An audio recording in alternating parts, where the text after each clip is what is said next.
l-20 sena tal-Ikirix minn April fuq 1.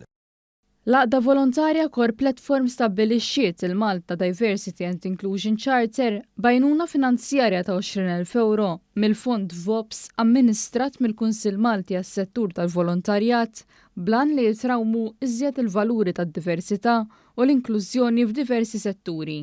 It-tnedija tal-istess charter tħabbret mill-Ministru għall-Inklużjoni u l-Volontarjat Giulia Farrugia Portelli u s-Segretarju Parlamentari għall-Ugwaljanza u r-Riformi Rebecca Buttigieg fil-preżenza tal-President tal-Aqda Core Platform Elga Ellul.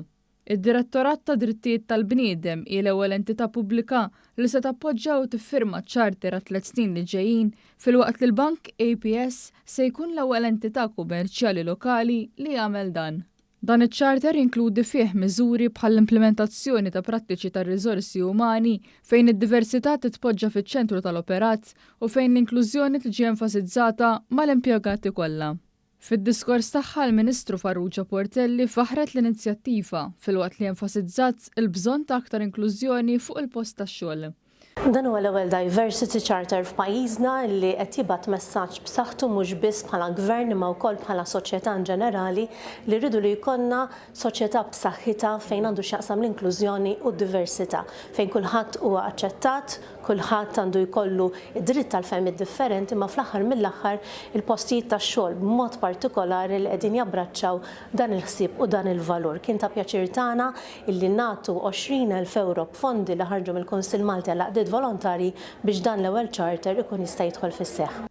Min-naħa tagħha s-Segretarju Parlamentari Buttigieg stqarret li dan iċ-charter li kien imwiegħed fil-manifest elettorali tal-Gvern ikompli mal-kullana ta' inizjattivi favur l-inklusività u d-diversità fil-mixja kontinwa biex jinbidlu ċerti mentalitajiet.